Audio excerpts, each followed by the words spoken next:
This small piece of road in Tibet is the subject of our film, together with these Chinese trucks and the rebels who ambushed them.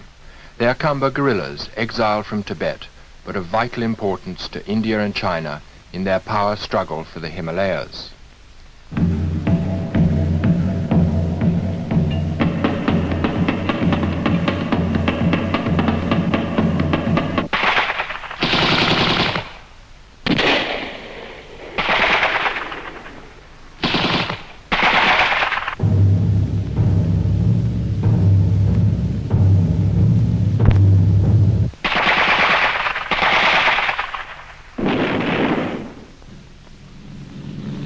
A massive frontier of rock and ice, the Himalayas seem cast by nature to keep India and China apart.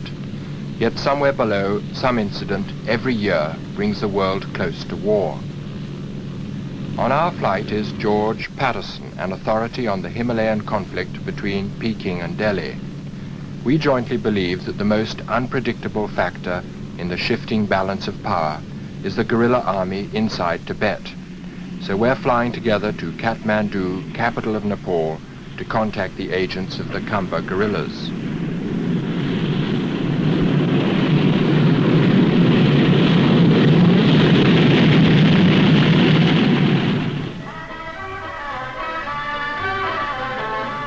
For George, Kathmandu is a great passageway between India and Tibet. Everything comes from these two countries, everything yearns back to them.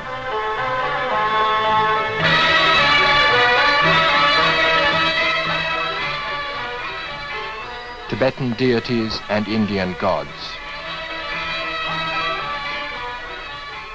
Nepal is the chameleon of Asia, and so the streets are home for the spies of two nations, and the palace traditionally balances India's power against Tibet's. But at our visit, the Prime Minister is playing this historical game through an unusual form of diplomacy.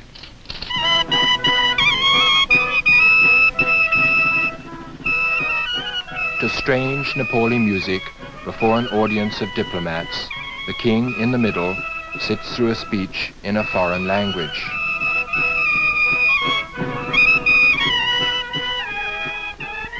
Then the ruler of Nepal walks towards a new hospital.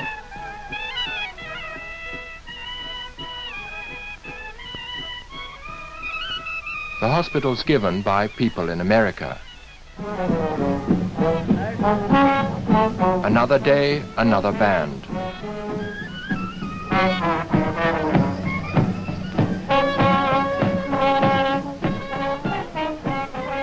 The king listens to another speech.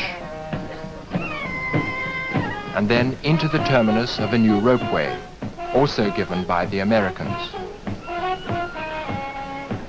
The ropeway replaces an old British-given ropeway and carries freight to an Indian-donated road. The king inspects it and a new Chinese road from a helicopter presented by the Russians.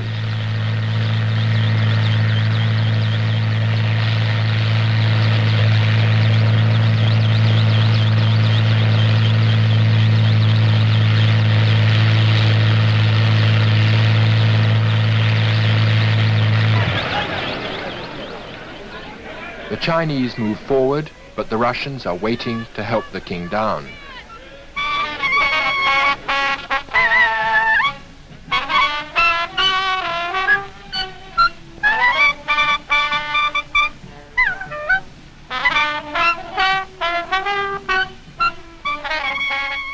Walking on the new Chinese Kodari road, surrounded by international present givers, the king knows that each gift binds the receiver, that this road makes Chinese invasion possible.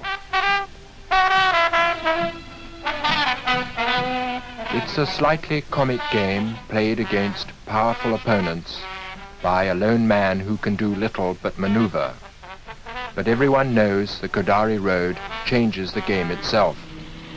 The jeep track will soon become the first highway on which tanks can move from China to India.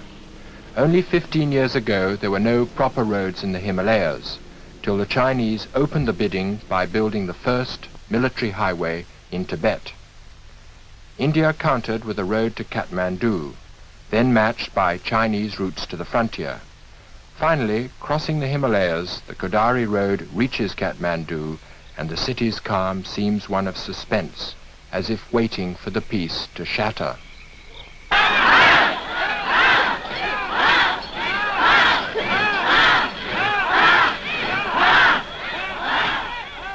Violent and hysterical, but the mob is religious, not political.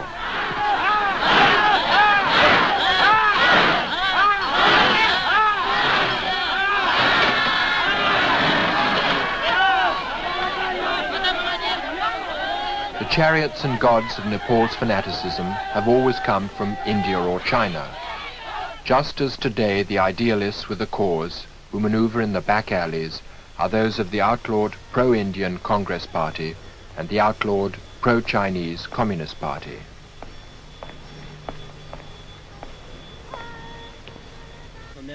In the cafes, members of the parties meet. Both parties started revolutions recently, and both are now contemplating revolutions that will favor either India or China. It's in this world of cafe intrigue and propaganda newspapers that the anti-communist Tibetans are to be found. One group produces a newspaper, but other groups deal with the Tibetan guerrillas. The cartoon is of Chinese tortures in Tibet.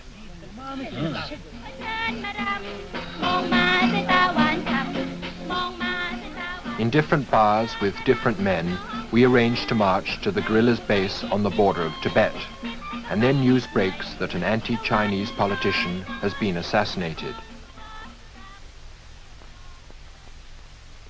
He was the Prime Minister of a neighboring Himalayan kingdom, and as his murderers are brought to trial, their confessions reveal a Chinese plot.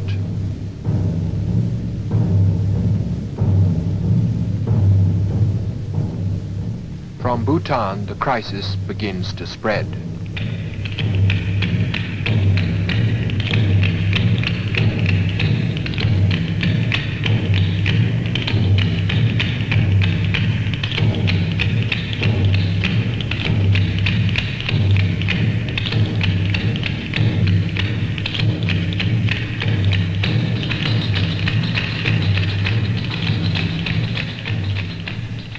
As troop movements flood the news, we want to know if the Khamba guerrillas could delay the Chinese divisions on the roads behind the frontier.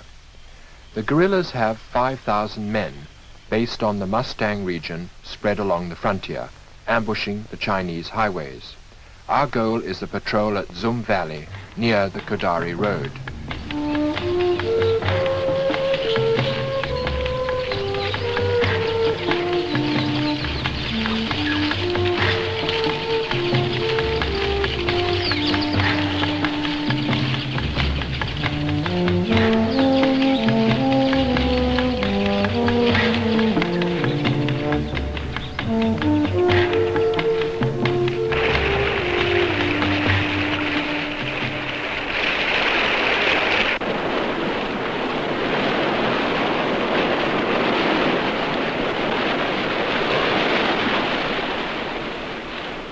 They are Tibetan refugees who form the whole of our party, except for this Nepali liaison officer.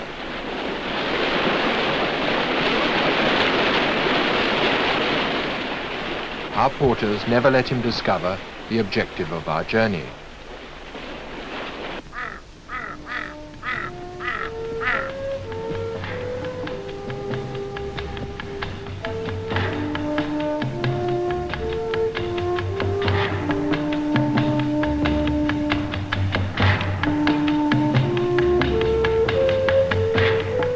Three laborious weeks, and then the gorge leading to the sacred valley of Zum. Here, one of Tibet's 3 patron images is guarded from the communists behind a gorge entrance marked with a Buddhist Mani inscription.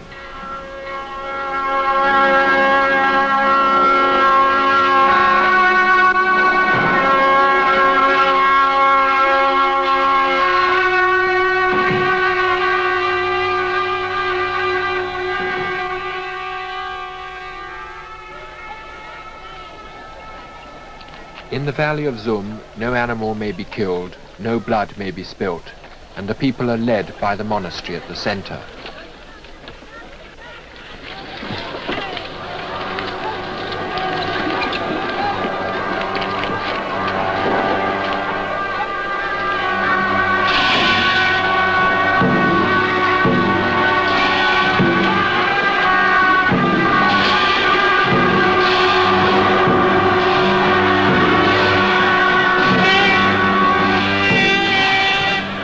Dalai Lama's portrait carried back towards Tibet in hatred of the Chinese and in hope of reconquest. Many of the monks and people fled here from Tibet, so they're united and suspicious of outsiders.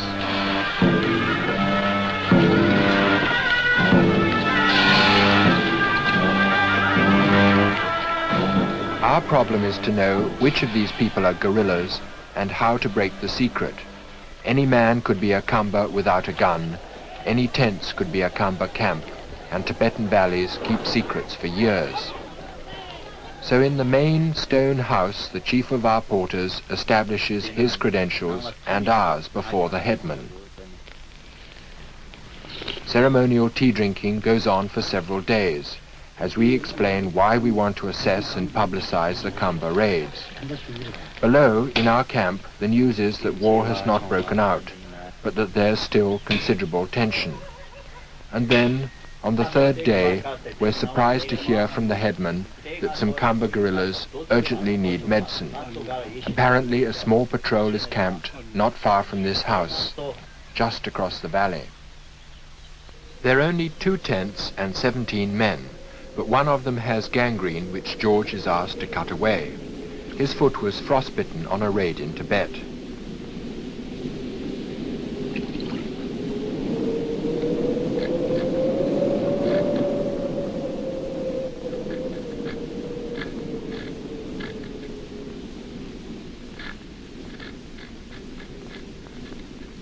George speaks fluent Khamba, and the second in command, Asang, recognizes him as the foreigner who lived with his warlord in Tibet. George explains our purpose, and Asang reveals that George helped when the Khambas planned their revolt against the Chinese to rescue the Dalai Lama.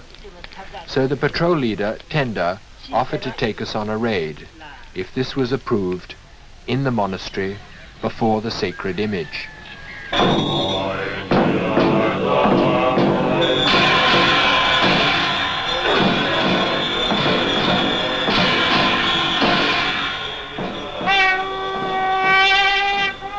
The bowl contains 2 balls of dough, representing opposite decisions.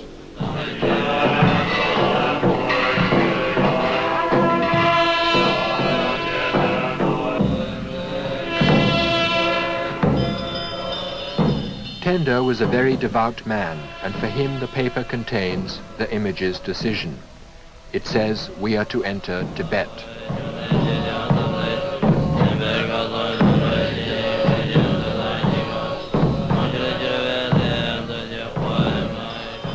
They're praying for the success of the raid and for the vindication of their persecuted religion.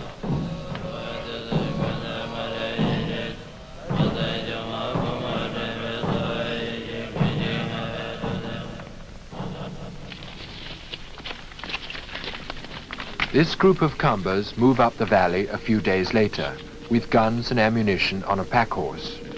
We travel separately, saying we're going to film nomads in the higher mountain valleys.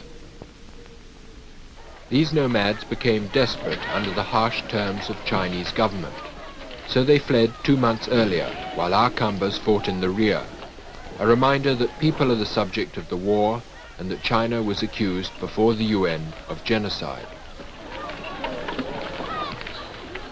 Nomads move their tents freely, which is intolerable to a communist state, genuinely but forcibly reorganizing Tibet's economy. And so those who insist on the ancient freedom of the moving tent have been put in labor camps. The old have been liquidated and the young sent to China. And so too the nomads look on Tenda as a savior and a protector. He's told that there are no Chinese patrols moving near the border, and that the tribal council have agreed to guard all the passes to Tibet. Beyond the pass stands a Chinese post, and these gnome-like figures are watching for any possible informers tempted by the head price on Khambas. They watch into the middle of the next night.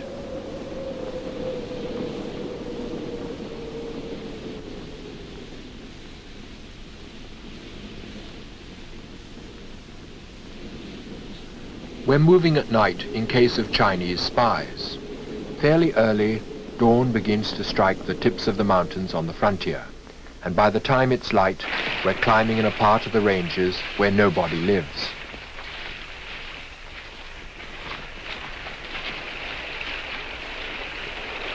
Ahead is our pass, but we rest at a camp set up by Khamba scouts sent over on previous nights.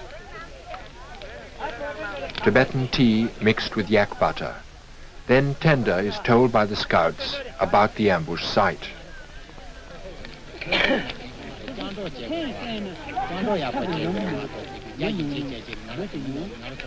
The route they had chosen leads over a 20,000-foot pass, and for the rest of this day we climb slowly. At this height the air is so thin that frequent stops are necessary for oxygen to re-enter the bloodstream. The Khamba's base is supplied regularly by secret airdrop, and our patrol has 1 Bren and 8 carbines or rifles. They say their suppliers limit ammunition to 1 raid a month, and are against any major onslaught at present, but they're silent about which nation is supplying them. As we get higher, our movements become heavier and the cloud grows thicker. Welcome cover on the bare snow face from patrols sent out by the Chinese posts to either side. It was nearly 13 hours since we set out, but at the summit the Khambas paused to lay down Buddhist prayer flags to pray for their conquered country. At 20,000 feet from such hardened soldiers, it's an unexpected and pathetic ceremony.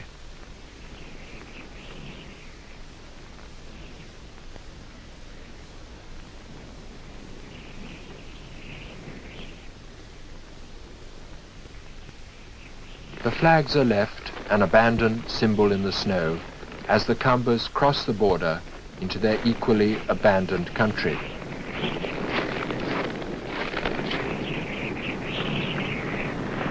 "13 hours to go up, but going down, of course, is quicker."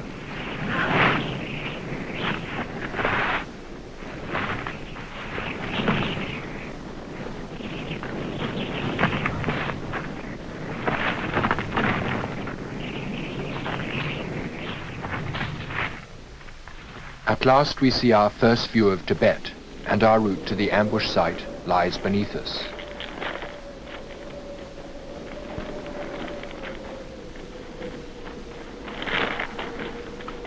We're moving in narrow gullies so that it's difficult to be seen. By evening the terrain changes. We're to move concealed in the innumerable valleys and folds for most of this night. But back in Zoom Valley we know that most of the inhabitants are praying for our success.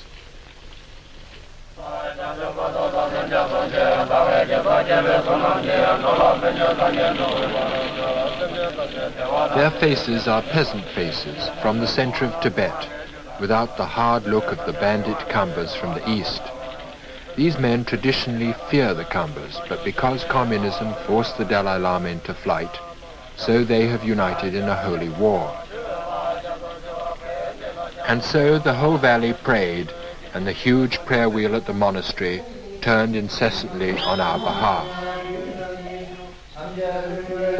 By the second day, our route has taken us close to the Tibetan section of the Kadari Road, between the Chinese garrisons Dzongkha and Kirong. As we hide in a fold of the ground and the Khambas clean their weapons, we learn from Tender that he deserted as a high-ranking monk when his family was liquidated. Khambas are traditionally unmoved by killing, but Tender is tortured by his damnation as a man of violence, and is equally upset at this monastery nearby when he finds the scriptures and images smashed by the Chinese, who publicly proclaim that they protect Buddhism.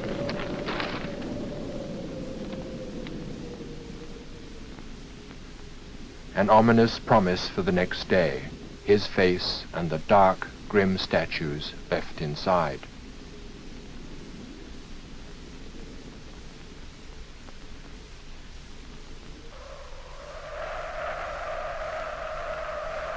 By dawn we're above the road which winds beside a river, and the Khambas had chosen this corner for the ambush. This is our camera position on the hillside above, and the Kambas are below on a ridge 100 yards to the right, so well camouflaged that you can only just see them moving.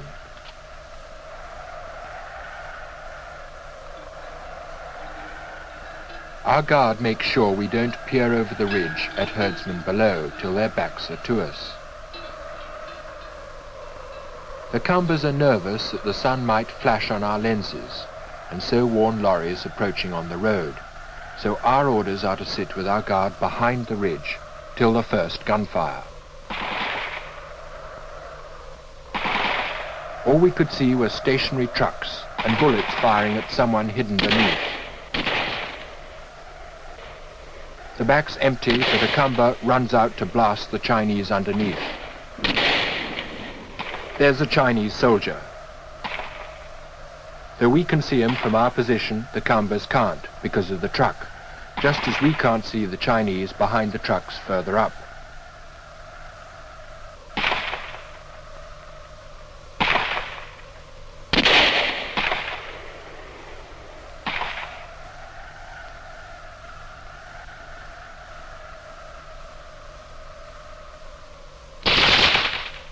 The Kambas are desperate to get him, as he could radio to cut our retreat.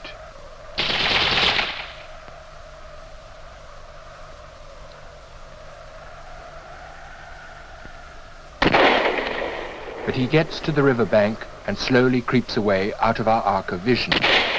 Back at the trucks, the Kambas are still firing at a Chinese we can't see.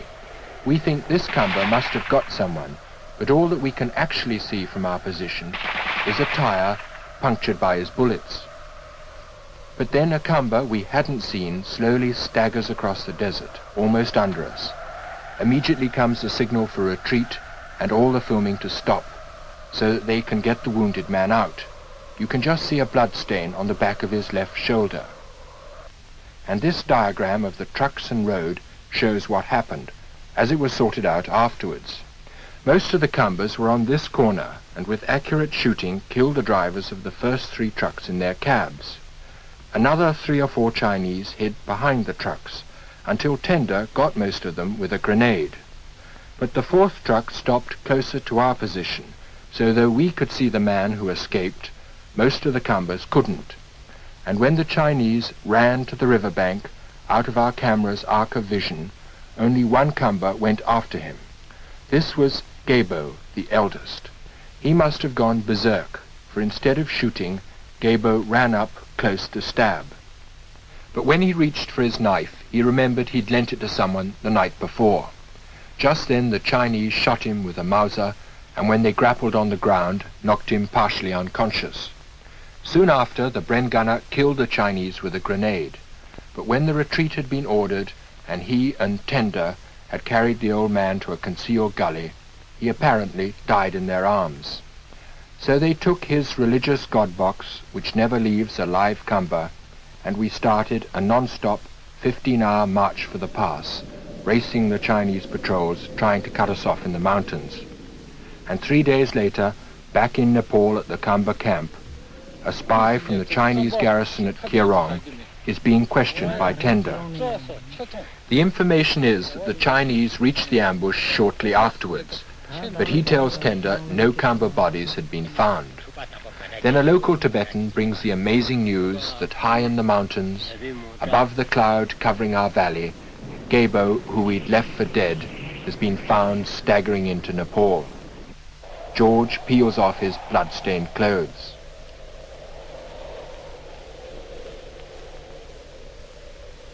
Gabo is 52 years old, but amazingly tough. He'd been unconscious for several hours, but somehow the Chinese missed him.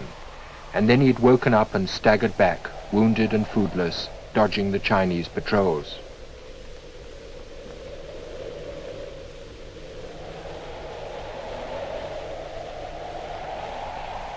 The bullet was fired from low down. It passed close to the heart and out the back.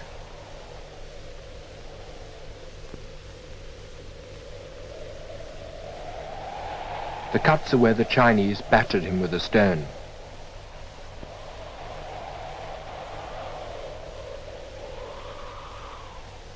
Once his wounds were dressed, Gabo starts to discuss plans for the next raid. And we feel that if Gabo and his patrol are typical of the 5,000-man Kamba army, then we had learnt from this small raid that the Kambas would one day be a serious menace to the Chinese roads. But next day an idyllic peace hangs over the valley, and war seems unthinkable.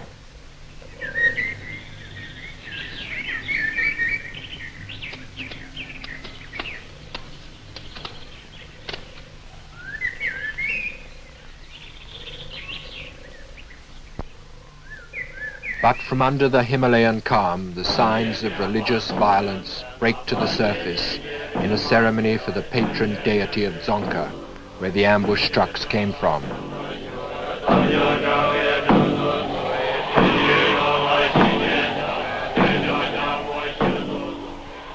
A valley united in hatred.